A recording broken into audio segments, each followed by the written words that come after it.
You're standing in the yard. The loader's dead. The screen is glowing at you, quiet and smug, telling you to call an authorized dealer who's 2 hours out and book solid until next Thursday.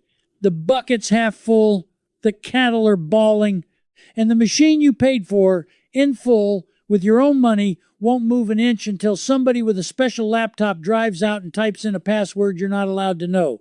I've stood right there. So here's the thing nobody at the dealership will ever say out loud. Operators all over the world didn't leave Caterpillar because Cat forgot how to build a strong machine. They left because Cat built a lock around it. They turned iron you own into iron you rent by the fault code, and the quiet migration toward Volvo wheel loaders isn't about paint color or brand loyalty. It's about who holds the key to your own machine.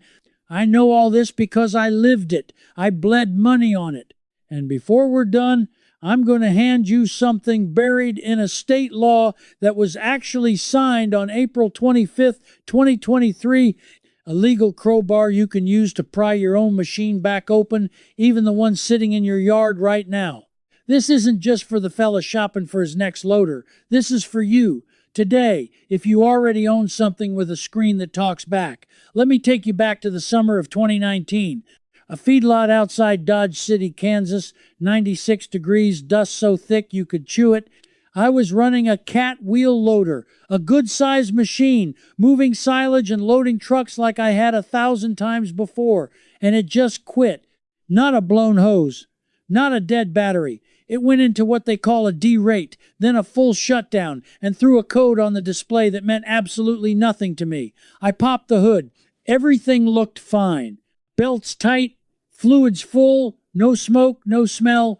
The engine would crank, but it wouldn't make power, because somewhere in the electronic brain of that machine, a little switch had decided I was no longer allowed to work. Now, I've been turning wrenches since I was tall enough to reach the bench. My father taught me on machines you could actually fix with a manual and a set of sockets. So I did what any of us would do. I grabbed my code reader, the kind that reads any car in America, and I plugged it in. Nothing useful, because that loader wasn't speaking a language my tools were allowed to hear. The real diagnosis, the part that would actually tell me what was wrong, was locked behind a piece of dealer-only software. That software has a name. It's called Cat Electronic Technician. Most folks just call it Cat ET. And here's the part that made my stomach turn. Even if you buy that software, and some independent shops do, the deepest functions are gated behind what Caterpillar calls factory passwords. To flash the engine control module, to change certain settings, to clear certain conditions, you need a password that only the dealer can generate. Think about that. There's a lock on your machine, and the only locksmith legally allowed to make the key works for the company that sold you the lock. So I did the only thing I could do that day. I called the dealer, and I waited. 3 days, machine dead, trucks backed up, in the middle of the busiest stretch of the season. When the service truck finally rolled in, the tech was a decent kid, plugged in his laptop, tapped some keys, and had that loader running in about 40 minutes. 40 minutes! The bill came a week later, just under $1,900. Most of it wasn't parts. Most of it was travel time, diagnostic time, and a shop rate north of $180 an hour. For a fix I could have done myself in the time it takes to drink a cup of coffee, if they'd only let me see behind the curtain. That was the day I stopped believing I owned my equipment. And that's the day my education began. Because I started asking questions, and the answers were worse than I thought. Here's what I figured out. The lock wasn't an accident. It wasn't a side effect of modern engines getting complicated. It was a business model built brick by brick, and it was designed to do exactly what it did to me in that feedlot, to make you dependent, to turn every hiccup into a mandatory trip to their counter. Let me walk you through how the trap actually got built, because once you see the shape of it, you can't unsee it. It started innocent enough back when emissions rules got strict and engines went fully electronic. Every big manufacturer, Caterpillar included, put a computer in charge of the engine. Fine. That's just physics and clean air. But then something else happened. They started using that computer not just to run the machine, but to control who was allowed to touch it. They split the diagnostic world into 2 tiers. There's the surface layer, the fault codes you can sometimes see on the dash, vague little numbers that tell you something's wrong but not what or how to fix it. And then there's the real layer, the calibrations, the parameter changes, the module flashing, the security protected functions. That deep layer, the layer that actually gets you running again, got walled off behind dealer credentials and those factory passwords I told you about, and they backed it up with telematics. Caterpillar's system is called Product Link. It's a little box on the machine that phones home, reports location, hours, fault codes, all of it, to the dealer network. Now they'll tell you that's a convenience, and sometimes it is, but understand what it really means. The dealer often knows your machine is throwing a code before you do. They know your hours. They know when your warranty's about to lapse. They know more about the iron in your yard than you're allowed to know yourself. That's not a service. That's leverage. And here's where it tightened. The Federal Trade Commission actually studied this whole game. In May of 2021, they delivered a report to Congress with a title I'll never forget. They called it Nixing the Fix. And in it, the nation's top consumer regulators said plainly that manufacturers were using software locks, dealer-only tools, and repair restrictions to steer customers into their own service channels, and that there was scant evidence these restrictions were actually justified by safety. Scant evidence. The government looked at the excuse and found it hollow. So this isn't me being a cranky old man who can't handle computers. This is a documented pattern studied at the federal level, and the finding was that the lock exists to protect a revenue stream, not to protect you.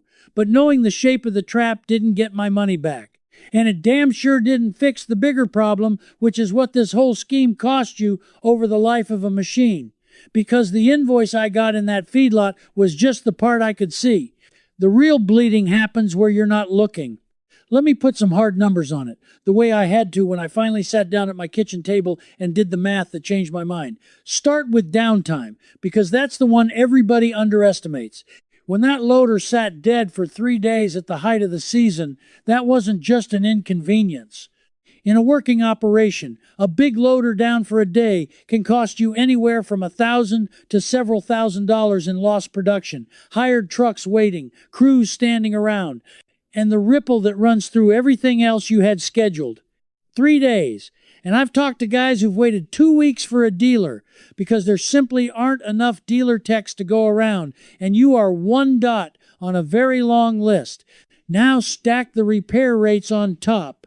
Dealer shop labor on heavy equipment runs commonly between $150 and $200 an hour, and that clock often starts the moment the truck leaves their lot, not the moment it reaches your gate. Add mileage. Add a diagnostic fee just to plug in the laptop, sometimes $300 or $400 before a single wrench turns. I've seen a simple sensor replacement, a part worth maybe $80 at a parts counter, turn into a $1,500 visit once you fold in travel, diagnostics, and the fact that only they can clear the code afterward. And then there's the slow leak nobody warns you about, resale. When it comes time to trade or sell, a machine with a proprietary lock system is worth what the dealer network decides it's worth, because a private buyer knows he's stepping into the same trap you're trying to climb out of. The machine's value is tied to a service monopoly, and that monopoly doesn't work for you when you're the one selling. I added it all up over the years I'd owned that loader. The forced dealer trips, the downtime, the diagnostic fees, the parts I could have sourced cheaper if I'd been allowed to know what I actually needed. It was tens of thousands of dollars, quietly extracted, a little at a time, so it never felt like a robbery, just a cost of doing business. That's how the good traps work. They don't take it all at once. They bleed you slow enough that you call it normal. That's when I got angry enough to actually change something. But before I show you exactly what I did, I want to tell you about something I put together for owners who are done being bled slow. Everything I learned, the diagnostic strategies, the parts networks, the legal leverage, the exact language to use when you put a manufacturer on notice in writing, I compiled it into a book called Fixed or Owned. If you've already got a lockdown machine in your yard, Break the Lock walks you through your options step by step, the same crowbar approach I used. built for the owner who can't afford to wait on a dealer and won't. You'll find the link in the description, and if what I'm telling you today is landing, that book is going to land even harder. Now, with that in your back pocket, let's talk about what you can actually do this week without surrendering to the dealer. I know exactly who's watching this and thinking, that's fine for you. You went and bought something else, but I'm stuck. I've already got a lockdown machine sitting in my shop and I can't afford to just go replace it. This next part is for you, the one who feels trapped. I was you, and I found doors I didn't know were there. So lean in, because there are things you can do this week without surrendering to the dealer. First thing, you are allowed to buy access to more than you think. Independent diagnostic tools exist, and while the manufacturer keeps the deepest functions behind those factory passwords, a huge share of what you actually deal with day to day, reading real fault descriptions, monitoring live sensor data, seeing what's genuinely failing, is reachable with tools you can legally own. A quality independent heavy equipment diagnostic laptop setup costs less than 1 or 2 dealer service calls. Let me say that again. The tool that lets you see inside your own machine costs less than the price of the dealer coming out twice. I bought one. It paid for itself the first month. Second thing, get the literature. Service manuals, parts manuals, wiring diagrams, they're out there, and for a lot of machines you can buy legitimate copies. When you can read the wiring diagram, half the mystery evaporates.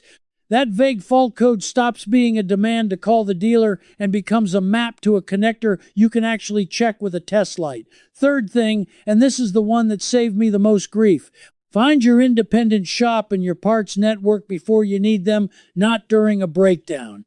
There are independent mechanics who specialize in heavy iron, who've invested in the tools, who will treat you like a customer instead of a captive. There are aftermarket and will-fit part suppliers selling the exact same sensors and filters for a fraction of the dealer markup. The dealer wants you to believe they're the only option. They are not. But you have to build that little black book before the machine dies, because you can't shop around when the cattle are bawling and the trucks are lined up. Fourth, and don't skip this one, learn your machine's onboard code display. A lot of these machines will flash their own fault codes right there on the dash if you know the button sequence. No laptop required.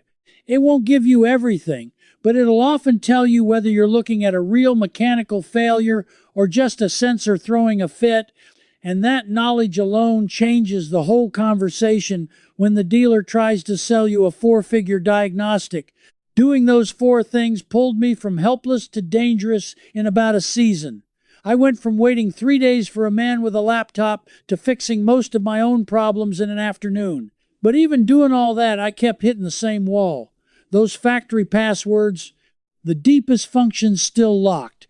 And that's what finally pushed me to look hard at what everyone else was quietly doing, because I wasn't the only one who'd had enough. Here's the paradox that stopped me cold. Volvo builds machines every bit as computerized as Caterpillar. Same emissions rules, same electronic brains, same telematics. So why on earth were experienced operators, guys who'd run CAT their whole lives, quietly walking over to the Volvo side of the lot? I had to know. So I went and drove them, and I talked to the men running them, and I ran the numbers myself. The first thing that hit me was fuel. Volvo's wheel loaders run a system they call OptiShift, and paired with their engine and driveline design, real operators and Volvo's own field data show fuel savings that commonly land in the range of 10 to as much as 18% compared to what they were burning before, depending on the work. Now think about what fuel costs on a machine that runs all day. 15% off your diesel bill on a loader working a full shift is thousands of dollars a year, every year, quietly staying in your pocket instead of going up the stack. Over the life of a machine, that fuel difference alone can swallow a big chunk of the price gap between brands. But fuel wasn't what really turned my head. It was the ownership experience the operators kept describing. The Volvo guys weren't telling me stories about 3-day waits and factory passwords. They talked about machines built to be serviced, about ground-level access to filters and checkpoints, about a company that, at least in their experience, treated the operator like the owner instead of the suspect. Volvo runs its own telematics too. They call it CareTrack, But the men I talked to described it as information they could actually use, not a leash. And there was the resale piece, which is where I really felt the sting of what I'd been sitting on. Volvo wheel loaders hold their value strong on the used market worldwide because operators across dozens of countries trust them and want them, which means when you go to sell, you're selling into global demand instead of into a single dealer network that sets your price for you. I'd been so worried about the cost of switching that I never calculated the cost of staying, and when I finally did, staying was the expensive choice. So I made the jump. And I want to be honest with you, because I'm not here to sell you a brand and I'm not going to pretend Volvo is some charity that hands out freedom. They're a corporation. They protect their software too. Every one of these big manufacturers is fighting the same right to repair battle from the same side, and you should walk in with your eyes open.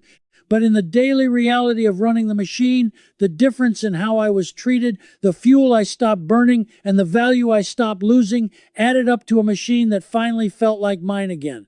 The lock felt looser. The exit felt real. But here's what I promised you at the start, and it's bigger than any brand, because switching machines is one road out, but not everybody can afford a new loader, and I told you I'd hand you a crowbar that works on the iron you already own. This is the part they don't want you to know, the part that's been buried in the fine print, and it's the reason I kept you here to the end. For years, the manufacturers held all the cards because there was no law forcing them to hand you the key. Then farmers and equipment owners got organized, and they went where the real power is. They went to the states. And on April 25th, 2023, the governor of Colorado signed a bill, House Bill 23-1011, the Consumer Right to Repair Agricultural Equipment Act. It took effect on January 1st, 2024. And here's why it matters to you, even if you don't live in Colorado.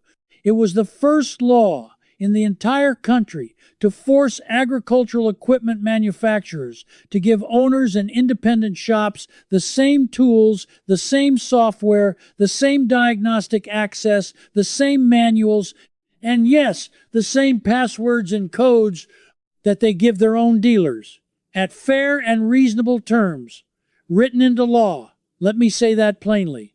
A state government looked at the exact lock that stranded me in that feedlot and made it illegal to keep the owner on the outside of his own machine. And Colorado was just the first domino.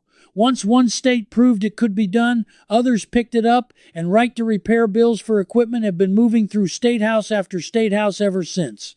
This is not a fringe idea anymore. It's law, and it's spreading. Now here's the part that's genuinely missing from the mainstream coverage, the thing you can actually do this week. That fight and the FTC's own nixing the fix findings that backed it up changed the pressure on every manufacturer, not just the ones named in one state's law. There is now a national coalition of repair advocates, the folks behind these bills, who publish exactly what access manufacturers are supposed to provide and how to demand it. You can go find your machine's manufacturer, look up whether they've committed to providing repair tools and information, and formally request the service documentation, the diagnostic software access, and the parts information for your specific machine in writing, citing the right to repair movement that is now backed by real law in real states. When you ask as a lone farmer who doesn't know his rights, they stonewall you. When you ask as an owner who knows there's a signed law in Colorado, a federal report from the FTC, and a national coalition watching, the conversation changes. I've watched it change. The dealer who used to treat me like a trespasser started answering my questions because the ground shifted under him and he knows it. So the way out was there the whole time. It was buried in fine print and locked behind passwords, and it stayed alive because a stubborn handful of farmers and repair advocates refused to let it die, and they carried it all the way to a governor's desk. And now you can walk through that door. You can buy the independent tool, you can get the manuals, you can build your black book of independent shops and parts, you can demand your access in writing with the law at your back, and when it's time for the next machine, you can vote with your checkbook for the iron that respects you and holds its value across the whole world instead of just the local dealer's lot. That's the whole game. They turned machines you own into machines you rent by the fault code, and they bled you slow so you'd call it normal. It is not normal. It never was, and you don't have to accept it for one more season. You are the kind of owner who was raised to fix what's yours, to make iron outlive you, to hand it down instead of handing it back. Don't let a password on a screen talk you out of who you are. The machine is yours. The key should be too, and now, finally, the law is starting to agree. So let me hear from you, because I read these. What was your worst one? The dealer bill that made your jaw drop. The code that stranded you in the middle of the season. The machine you loved that a software lock turned against you. Tell me the brand. Tell me the model. Tell me the number on that invoice. Drop it in the comments right now, and tell me where you're watching from, because I want to see just how far this trap is spread. Every story you leave helps the next owner see it coming. And if you're done renting what you already bought, come with us. This isn't a channel. It's a bunch of stubborn owners taking our iron back, one machine at a time. Subscribe and ride along, because next time I'm pulling apart the telematics box itself, the little unit phoning home from your machine, and I'm going to show you exactly what it reports, who's listening, and how to find out what your own equipment is telling on you behind your back. You're going to want to see that one. I'll see you there. You've stuck with me all the way here, and I'm grateful. Inside my membership, the circle, I pick up right where I just stopped and walk that repair law clause by clause. You can ask me your own question, and I answer you myself, no bot. You belong here with us. Just point your phone's camera at the code on screen, and you can cancel anytime. One click, no risk. If this helped you understand these machines a little better, please subscribe and stay with me. I have plenty more videos right here that break down questions just like this one.